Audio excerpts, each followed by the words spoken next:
संभोगाची आग एवढी पण नसू नये की स्वतःचा मित्रसुद्धा दिसला नाही. एका मित्राने एका मित्राला जीव मारला आणि त्याच्या पाठीमागचं कारण असं की ज्याला जीव मारलं त्याच्या बायकोसोबत याचे प्रेमसंबंध होते. ती 10 वर्षाच्या अगोदर आलेली, 2 वर्षा अगोदर प्रेमसंबंध जुळलेले, पण 30 वर्षाची मैत्री त्याने एका मिनिटामध्ये तिच्यासाठी हातातून गमावली आणि आता तो फरार आहे. बघा, एक स्टोरी सांगतो, जरा लक्षपूर्वक आहे का, जी की रिअल घडलेली स्टोरी आहे. 2 मित्र असतात, एकाचं नाव धनंजय असतं आणि एकाचं नाव विजय असतं. हे दोघेही जण लहानपणापासून सोबत राहणारे मित्र, चड्डीबड्डी, हागायचं खायचं एकाच ताटामध्ये, गावरानी भाषेमध्ये बोलायचं म्हणलं तर असं. आता या दोघं जणांची मैत्री एवढी घट्ट होती की कुठेही जायचं सोबत, काम करायचं सोबत, काही निर्णय घ्यायचे सोबत, सगळं काही सोबतच. मग यांनी निर्णय केला की आपण बाहेर जाऊयात, काम करूयात, आणि त्यांनी तसं केलंसुद्धा. बाहेर गेले, काम केलं. पण 10 वर्षाच्या अगोदर, आता जो विजय होता तो 39 वर्षाचा होता, त्याच्या 10 वर्षाच्या अगोदर विजयचं लग्न होतं ते एका आशा नावाच्या मुलीसोबत. आता त्या दोघा जणांचा संसार चांगला होता आणि जो धनंजय होता याचं त्यांच्या घरी येणं जाणं होतं. जो धनंजय होता तो वहिनी वहिनी म्हणून जास्त तिला चिडवायचा, तिच्यासोबत मस्करी करायचा, आणि ती महिलाही देखील याच्यासोबत भाऊजी भाऊजी म्हणून मस्करी करायची आणि मजाक मस्करी चालू द्यायची. आता बरेच दिवस चालल्याच्या नंतर एक दिवस जो विजय आहे त्याला थोडंसं काहीतरी समजलं. मग त्याने थोडंसं बायकोला विचारपूस केली, तिच्यासोबत प्रेमानं बोलण्याचा प्रयत्न केला. पण त्यावेळेस जे विजयची बायको आशा आहे तिनं साफ नकार दिला आणि विजयवरती धावली की तू असा कसा विचार करू शकता, मी फक्त तुमच्यावर प्रेम करते आणि तुमच्यावरच प्रेम करत राहणार, माझ्याबद्दल तुम्ही असा विचार करताय, हे फार चुकीचं आहे. मग त्यावेळेस विजयने हा विषय त्याच्या डोक्यामधून काढून टाकला. परत काही दिवस होतात आणि काही दिवस झाल्याच्या नंतर विजयच्या मोबाईलमध्ये काही फोटोज येतात. ते फोटोज तो जेव्हा विजय बघतो, विजयच्या मोबाईलमध्ये फोटो येत नाहीत, तो काय करतो, आपल्या बायकोचा मोबाईल चेक करतो आणि त्याच्या मोबाईलमध्ये तिचे आणि धनंजयचे फोटो दिसतात, आणि ते पण असे दिसतात की पूर्णपणे निर्वस्त्र, ओपनली.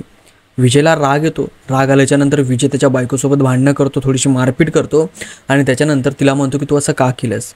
तो त्याच्या मित्रालासुद्धा बोलतो, त्याच्या मित्रालासुद्धा म्हणतो की तू असं का केलंस. त्याचा मित्र सरळ म्हणतो की भाई, मला म्हणण्यापेक्षा तू तुझ्या बायकोला म्हण, तुझी बायको माझ्याकडे आली, मी तिच्याकडे नाही गेलो, माझं काय, मित्र माणूस आहे. मग तो तिच्यावर धावत राहिला. ती म्हणली की अरे तुझा मित्र आहे, तुझा मित्रच माझ्याकडे आला, म्हणजे याला खेळवलं पूर्णपणे. मग तिथं हा हू करत करत ते मॅटर पूर्णपणे विजयने क्लोज केलं. क्लोज केल्याच्या नंतर तो जिथे काम करायचा तिथून तो निघाला आणि दुसऱ्या एरियामध्ये एक भाड्याने रूम घेतली आणि त्या रूमवर तो राहायला लागला. आता जी विजयची बायको होती तिच्याजवळ जो मोबाईल होता तो विजयने हिसकावून घेतला होता आणि तिच्याजवळ एकही मोबाईल ठेवला नव्हता. आणि एक दिवस असा येतो की ज्या दिवशी विजय कामावर गेला नाही आणि पूर्ण दिवस तो घरी होता. रात्रीच्या वेळेस 7-8 वाजता तो बाहेर निघाला आणि परत घरी आलाच नाही. आणि तिसऱ्या दिवशी त्याचं जे मृतदेह आहे ते एका नालीमध्ये सापडलं, आणि ज्या वेळेस त्याचा मृतदेह नालीत सापडलं त्यावेळेस पोलिसांनी पडताळणी केली. आणि त्या पडताळणीमध्ये पोलिसांच्या डोक्यामध्ये आलं की याच्या बायकोचा आणि याच्या मित्राचा प्रेम संबंध आहे आणि याच्या संबंधांमधून याचा मृत्यू झाला असेल. असं समजल्याच्या नंतर जो धनंजय आहे तो गायब झाला, तो भेटलाच नाही. पण याच्या मृत्यूच्या पाठीमागं संशयास्पद त्याच्या बायकोला पकडण्यात आलं, आणि जेव्हा त्याच्या बायकोने हे सगळं काही सांगितलं त्यावेळेस यांचा पक्का विश्वास पटला की हे काम धनंजयने केलेलं आहे. त्याची बायको म्हणली आमचा विचार होता की असं करण्याचा, आणि तिनं ज्या प्रकारे सांगितलं त्या प्रकारे जेव्हा यांनी बघितलं तर म्हणजे यांनी माहीत करून घेतलं तर जो म्हणजे विजय होता जेव्हा घराच्या बाहेर निघाला त्यावेळेस त्याला 2 माणसांनी त्याच्यावर हमला केला आणि त्याचा जीव घेतला होता. आणि त्याच्यामध्ये जो धनंजय आहे तो पळून गेला होता, अजूनही पोलिसांच्या हातामध्ये लागलेला नाही आहे. तर ही एक अशी घटना होती आणि ही एक अशी स्टोरी होती जी की रिअल घडलेली होती बेंगलुरूमध्ये आत्ता मागं. तर मला एक कळते, काही लोक काही छोट्याशा गोष्टीसाठी 30-30 वर्षाची मैत्री कशी सोडू शकतात, थोडासुद्धा विचार करत नाही आहेत का.